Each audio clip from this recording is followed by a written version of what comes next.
Okay.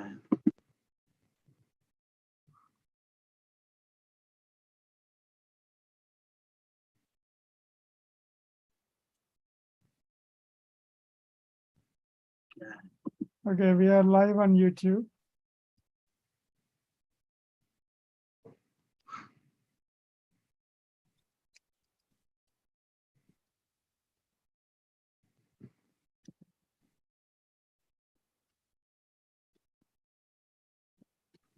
Am I supposed to say anything, or are you going to do the introductions? I guess. I'm going to do the introductions. Oh, okay.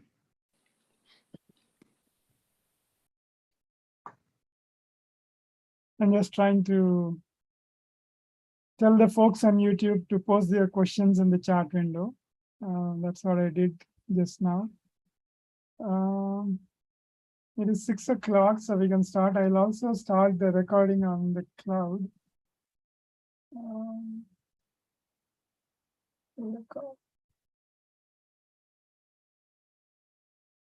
Record to the cloud.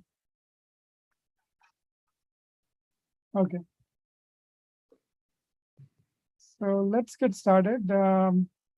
Welcome to the Silicon Valley chapter of IEEE Computer Society. I'm the chapter chair, Vishnu Pendyala. Ours is the largest chapter in the Silicon Valley section of IEEE with over 4,000 subscribers in our mailing list and a strong following of over 12,400 on Twitter alone. We are uniquely positioned by the virtue of our location and available expertise. Like today, we have Peter Schade, who will be talking about a new approach for storage-centric computers.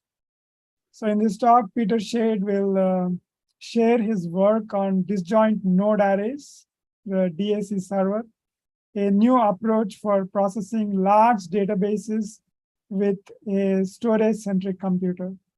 The storage-centric DAC server is contrasted to current storage transmission processing servers, STP, as it is abbreviated, in terms of cost, efficiency, and speed.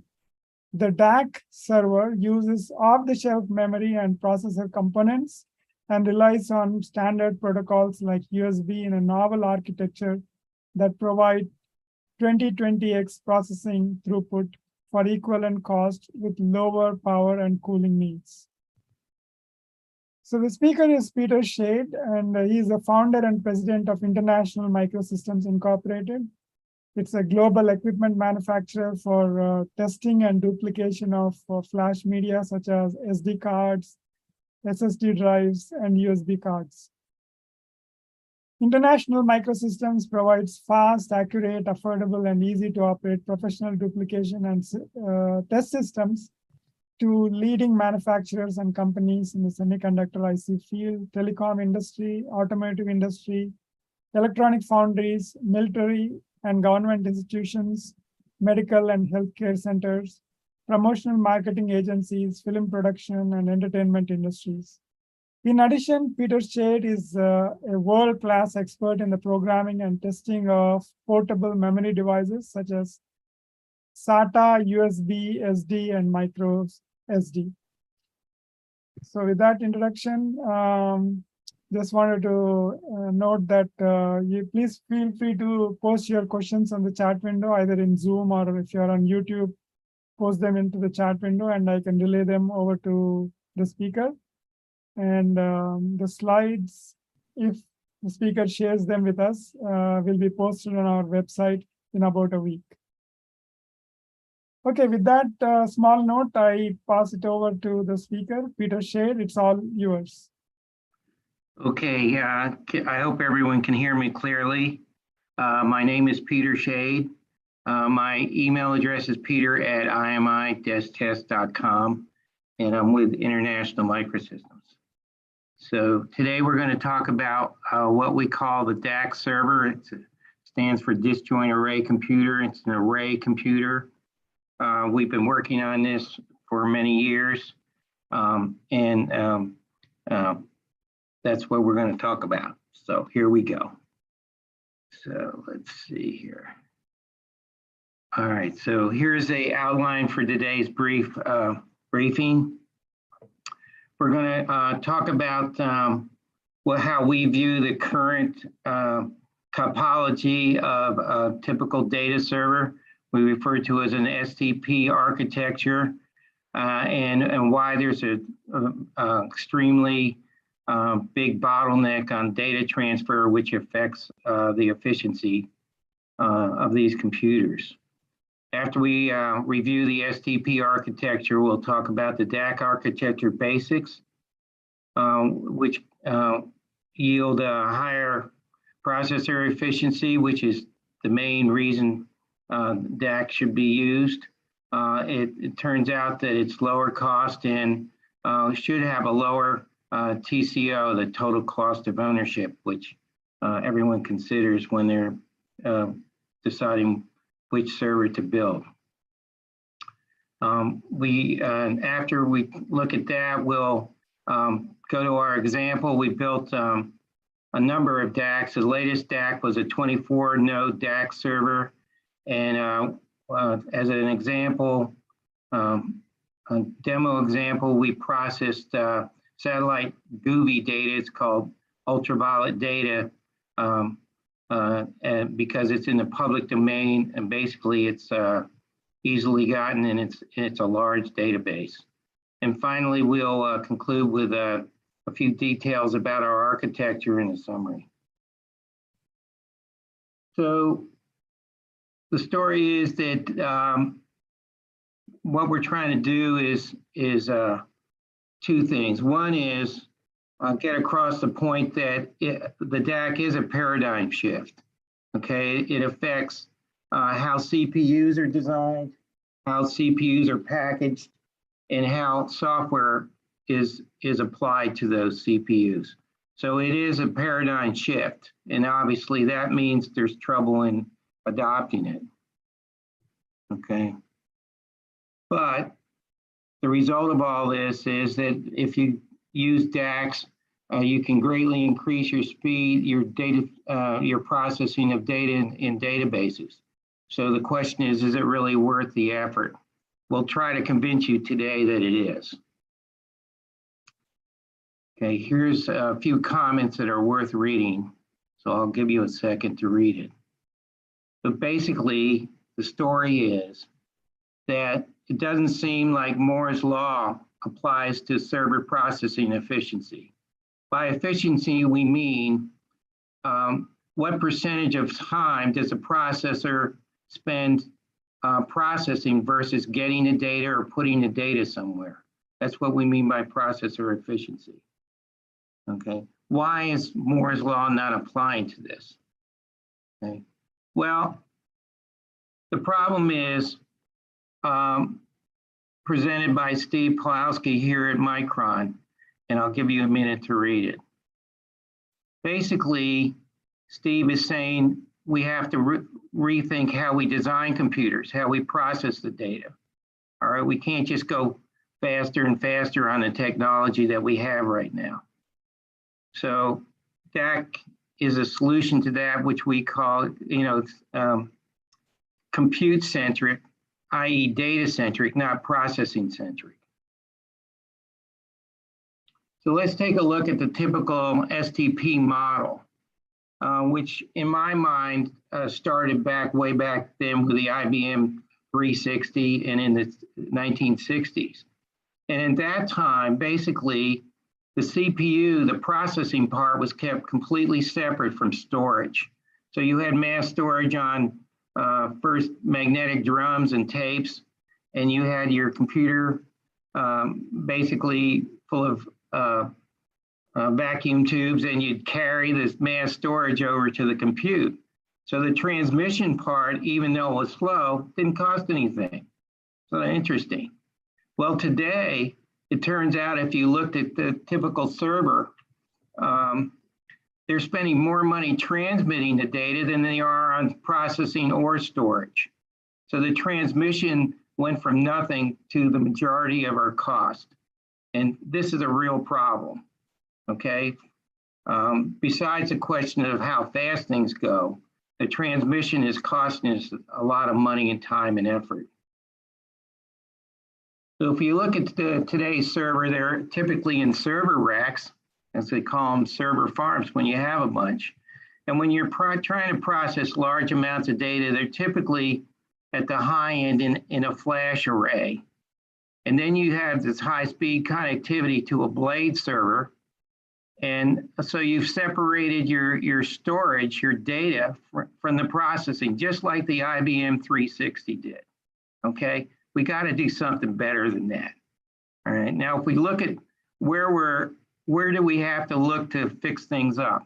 We have to look at the standard rack server. And the servers are divided into 1U segments, and there's 44 of them in a standard high server. So your flash arrays typically are 2 to 4U, the U being 1.75 inches, and blade servers typically are 4 to 8. So you're using up a lot of space for your components, okay? But there's reasons for that. Unfortunately, when you do all that effort, your processor efficiency is still only 2%. It's unbelievable, okay? The cause of this inefficiency is really two things, really. It's too much data movement. There's too much data for processing, and it's done over a fairly big space. What do I mean by big? The typical server, all right, the 1U server, it's about 16.7 inches wide by 30 inches deep.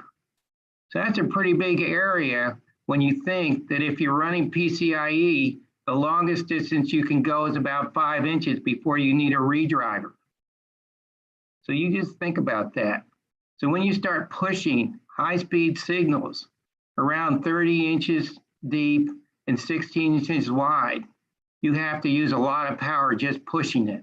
So not only are you basically buffering and encoding and decoding the data too much, but you're pushing it over large distances. This is important to think about. Okay, so just for the fun of it, let's start to look at the typical data server movement.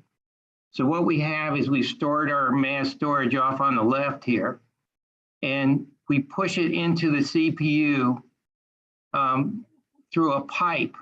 A pipe is a channel for data. So if you look at the typical server, there's 3 pipes. You got to get the data in, you got to store it locally, and then you got to push it out to DDR to process it. So let's take a look at how that movement goes. So we have our source data, our compute data, and our results. So here comes the data. It's coming in probably on Ethernet or some other super high InfiniBand, et cetera. It's encoded, it goes into the CPU, into buffers. It's pushed out to local flash storage, typically on the PCIe bus. Then when processing starts, it has to be moved into the DRAM, okay? And we're only moving 1 core's worth. So this has a 16 CPU cores. We're only talking about the movement of 1 of them. But note that all 16 cores are sharing the same pipe, and they can't be on that bus at the same time. So when you say, oh, great, I can just solve your problem with multi-cores, you forgot that you're taking your data over the same pipes as the other cores. So they obviously can't be moving at the same time. So now we've pushed the data and we've got our answer. And now what are we gonna do with it? We can't store it locally. We gotta move it back out again. So now we watch the results. So in this little movement, without any encoding or decoding, we pushed the data 7 times. But the typical server, by a lot of people's metrics, are pushing the data 23 times before they get to do it. So how do you get 2%? Do the math. All right, we are moving the data way too much. And that's why we need to change our design of the CPU to be storage-centric. We can't be moving all this data around instead of processor-centric. There's just too much data movement for too little result. Okay, We're going to show you the DAC architecture in a minute, which is extremely simple, but it breaks that transmission bottleneck of STP. It's storage-centric. We reached the result by saying we have to be concentrating on data instead of processing. The other thing to save a lot of power is we use USB. USB has a lot of good attributes to it, and one of them is it can be transmitted over higher distances because it does not have a global clock. So when you start putting global clocks, that's where this 5-inch steel starts killing you. And it turns out that you have to use redrivers for the data channel and redrivers for the clocks, which is because you have to sync them. Especially the higher frequency you go, the more syncing you have, the more power you take. So that's a big deal. So the last thing to say is when you're running an array to do your processing, you'll get higher fault tolerance. When you look at the typical server now, there's a huge glob of CPUs, usually 2, and a huge glob of DDR. And if you get one thing broken in any of that, the whole thing shuts down. So it sort of goes without saying that if you can distribute your power, distribute your CPU work over a large area, you'll be a lot better off than these concentrations. I put a note down here, someone says, well, USB, isn't it 5 gigahertz? No, they're up to 40 gigahertz now, okay? So CPU is approaching, if not more reliable than PCIe. Okay, so now let's take a look at this simple DAC architecture. On the top, you can see the DAC hardware model. Basically, all the mass storage is isolated in an array of nodes. Okay, so the mass storage still isn't connected directly to the CPU. However, in the software model, what we have is the master can have complete control over the nodes. It's not sharing them. Or the node can have complete control over its own node. It can't talk to any other node. There is no sharing of data. It's always global access when you write your code. This was really important to me when I started working on this problem. I'd done a lot of work on FPGAs and buffers, et cetera, sharing and getting the data in and out.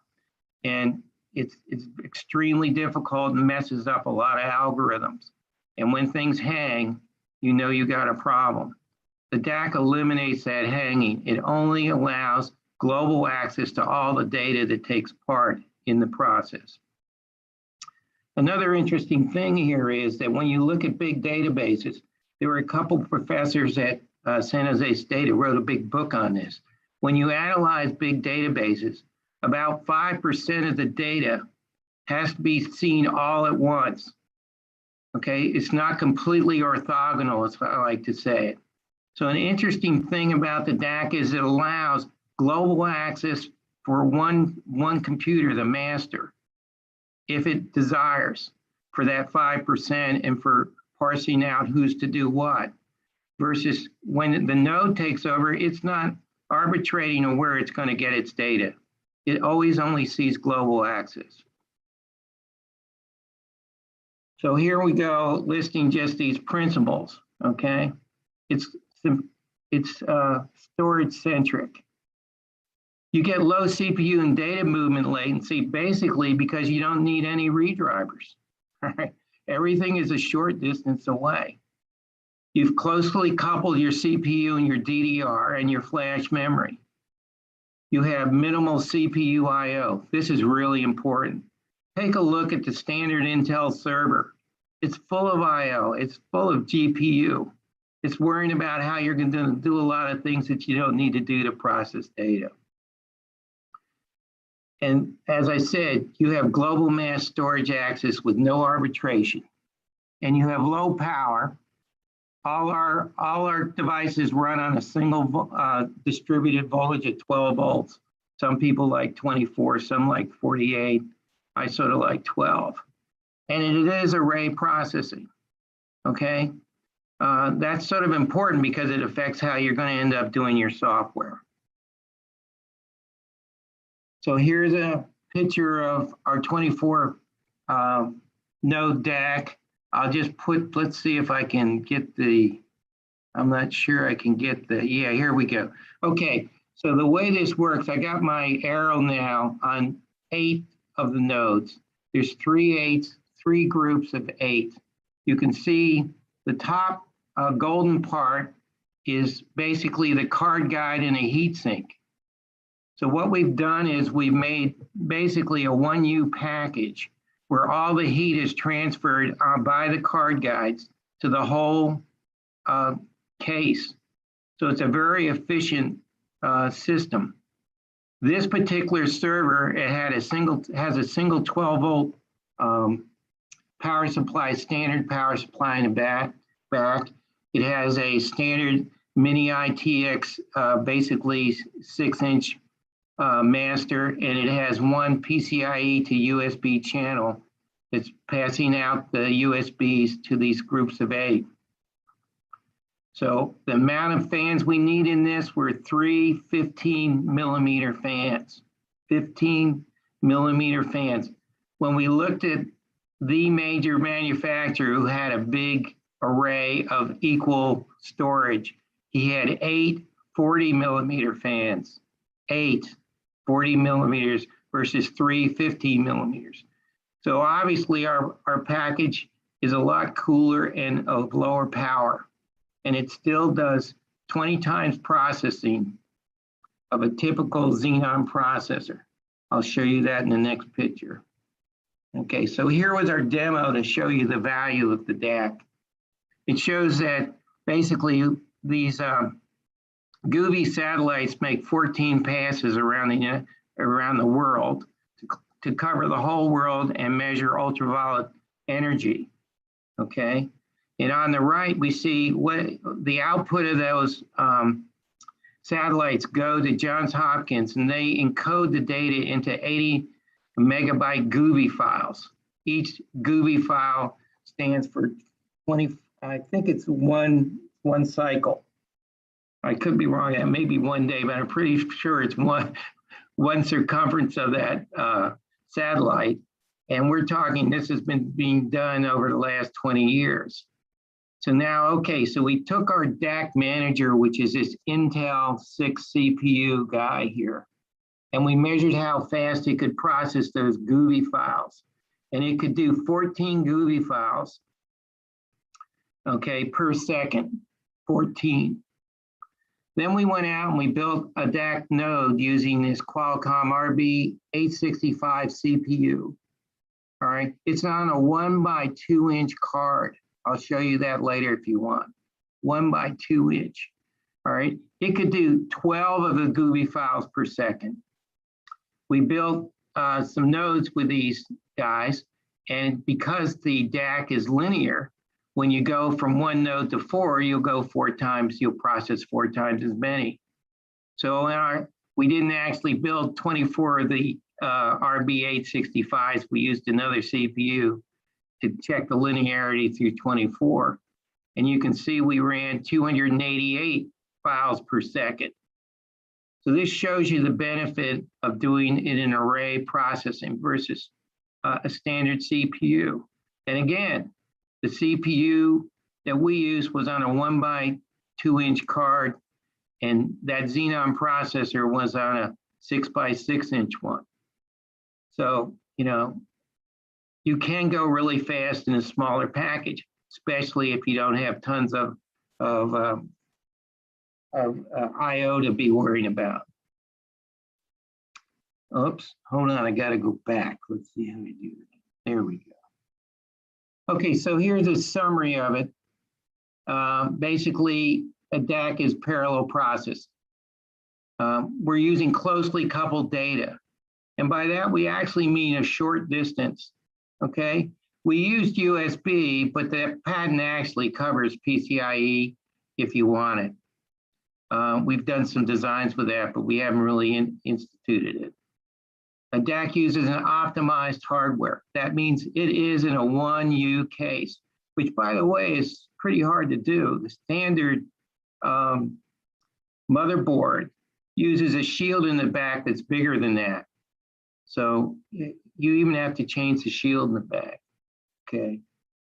That combines, and this is a big deal, it combines the storage with the processing.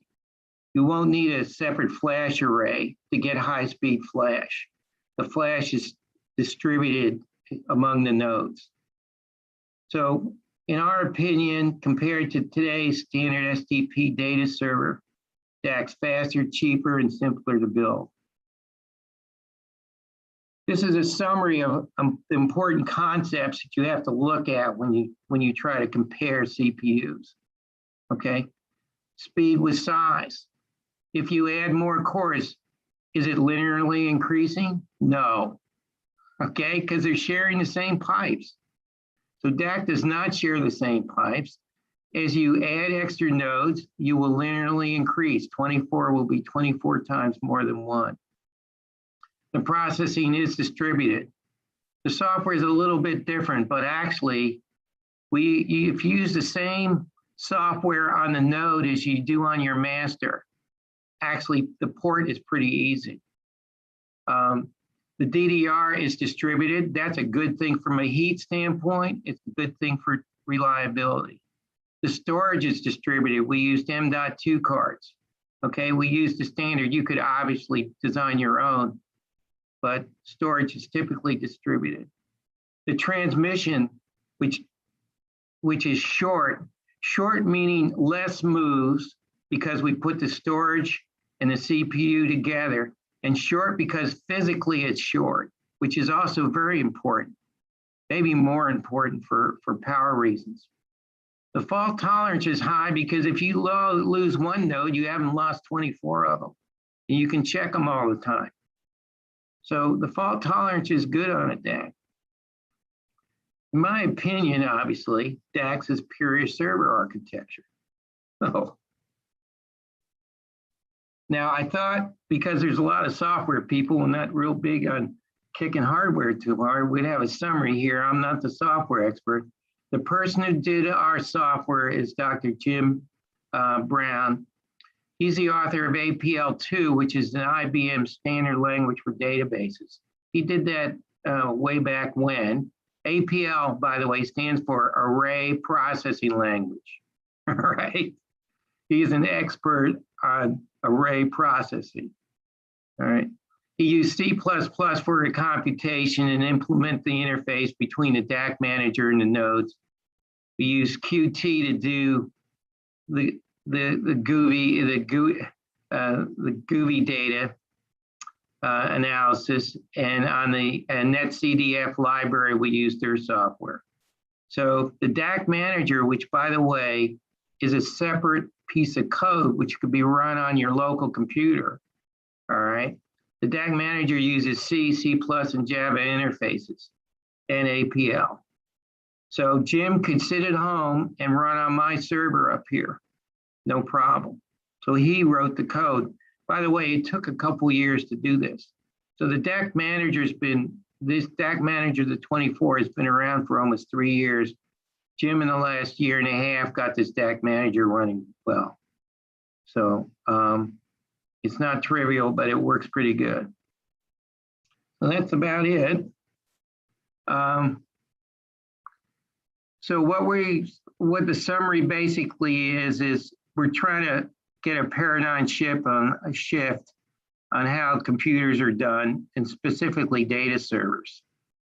And the good thing is that DAC does move the mass storage in the same box, and it basically is close to compute. The storage is close to the computing. So the parallel computing distributed storage is singular computing box. And secondly, sort of like the thing I like, is it always, when you're writing your code, you always have global storage to all the data. So if your node, you think you're the only computer on the world processing it. So it's a really nice way to look at your problems. Okay, so that's it. Basically, you've got my email address. There's my phone number, although I'm sort of hard to get a hold of sometimes just because I'm an old man. And we'd be glad to talk to you anytime about it. I hope you found it interesting. Thank you. I guess, Vishnu, I'm finished. So Peter, what are the major obstacles to switching to DAC? What's involved in making the transition? Okay, well, the major, the CPUs, et cetera, are there. The problem you really have is if you really want to make a data server, you need a fast CPU. Okay, fast meaning somewhere around 3 gigahertz or more, and multi-core is fine. So like that RB865, it was 64-bit ARM. It basically ran at 2.8 gigahertz, and it had 4 cores. So it's hard to get really fast, simple, low-cost CPUs. So what you find in the IoT market is they're IO intensive, IoT, okay? So they typically do not go fast enough for your data servers. So the big problem really, the only real bottleneck to doing quickly low-cost DACs is getting the CPU guys to say, we'll do that. And my hope is that the RISC-V people based out of Berkeley will take an interest in DAC. And I think DAC would help them and to promote their CPUs, and DAC could use the CPUs and to be in the DAC. So that is the major problem. The storage is not a problem. We've solved most of the packaging problems. Again, it's been a few years that we worked on it. So it's basically what's the node CPU. Does that answer your question, Sean? No. Oh, That's good. okay. So, are there any other questions? There's one more question as well Okay. on the chat window. DAC relies on off-the-shelf hardware and standard protocols in a novel architecture. What's holding it back? Well, basically, what the real question is, what is holding it back? All right. Other than this question of finding the ideal node CPU, the big thing probably is 2 things. The biggest probably is the market problem. People who are making storage CPUs typically have to have multiple U cabinets for their CPUs couldn't even fit on a node. They're just too wide, okay? And secondly, they got a huge investment. So the multi-core CPU that's out there started in 2002. It's been around for 20 years, and it's not going anywhere for a while. So there's a lot of money involved with saying you're going to switch to array processing versus central processing. So that's probably the main reason. Okay. And the other main reason is Peter Schade is not an IT guru. I'm not running a big server company. And when you go to a server company that makes servers, they want an order. They don't want to do research. So, if you actually look to say who designs motherboards, there's only 1 or 2 companies doing it, and they're running the show. So, and they make the CPUs. So there's a disconnect between new computer designs and CPU manufacturers. And I certainly haven't had a ticket in there. Oh, but who knows? Maybe it'll happen. Okay, I think it will happen because unless they switch to array processing, they're not going to be able to increase their speeds. All right. So. There's one more question from Harry, and he's asking, what is the LAN bandwidth in and out of the chases? In this particular servers, we were just using Ethernet. You could have used InfiniBand because basically, if you have a PCIe bus and back, you can spend the money to get the interface that you want. But we weren't really concerned about the data coming in and out, other than to say that you could use a standard server to a motherboard to get it in and out. Is that a fair question? Answer, I mean? Yeah, I guess so. Okay. There's one more question from Sean. He's asking what speed Ethernet? So he Well, wants- we yeah. we were, as I said, we weren't concerned on that. It wasn't a major issue. Okay. Our concern was to worry about the processing of the data in the server. But again, basically, if you have a standard motherboard, you can put any interface you want. You can put high-speed Ethernet or InfiniBand on it also. So even whether we use 10100 or not, I can't, right off the bat, I'm not going to tell you. With the standard server Ethernet, we didn't try to get a high-speed data channel in, which is an interesting question because once the data is in there, you don't need a high-speed channel in and out anymore. So one has to think about that. All right. You don't need your answers at a high speed. What you need to do is, if you're looking for a high speed interface, you're thinking about pushing your data in at a high speed. Okay, that's sort of a different question of processing your data. So, but anyway, that's my answer. Yeah, Harry has a comment. He says you need to back it up and maybe populate it fast initially. So that's just a comment. Yeah, well, the problem I have is, I put most of my effort into the patent. There's quite a lot of patent work that's been done on this. And I put most of my work into building the demos. But to make it commercially viable, I'm not a storage manufacturer. I don't have any storage manufacturers taking major interest in it. So, I started just thinking we'll sell the IP, and then we went from IP to demos, and now we're talking about IP and finished product. I'm not at the last level. That's basically where I'm at.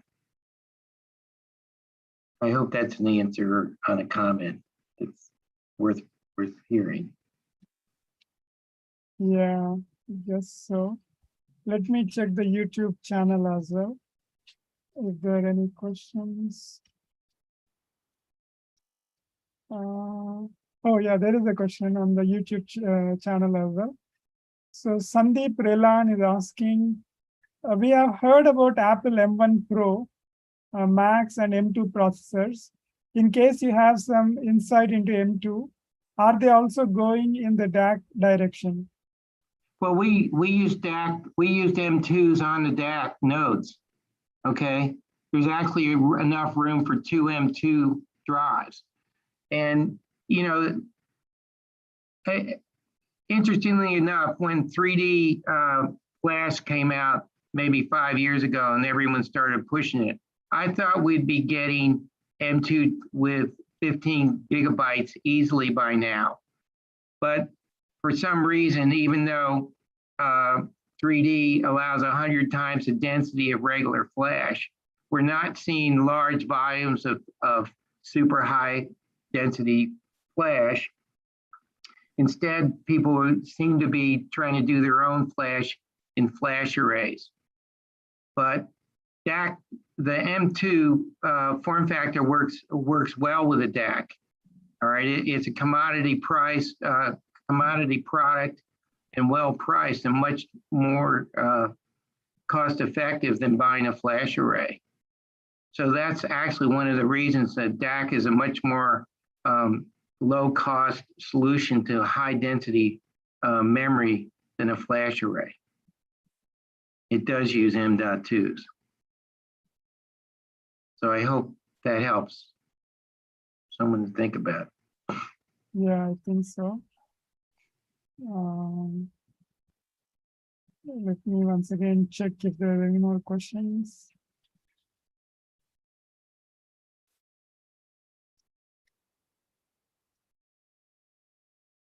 Okay, that's the only question on the YouTube channel, and on Zoom also there are no more questions. So that brings to the conclusion of today's session, I believe. And so next month, actually this month itself, we have an event. It's the 8th annual New Frontiers in Computing seminar. Previously, it was held in Stanford. We decided to have it online. So please make it convenient to attend. So that's on the 13th of August. And next month we have an in-person. Actually, let me share my presentation. Slideshow. We usually end the session with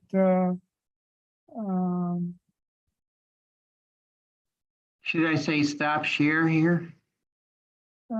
yeah, you can do that. Okay. So let me share my screen. Okay. Just start to share. Okay.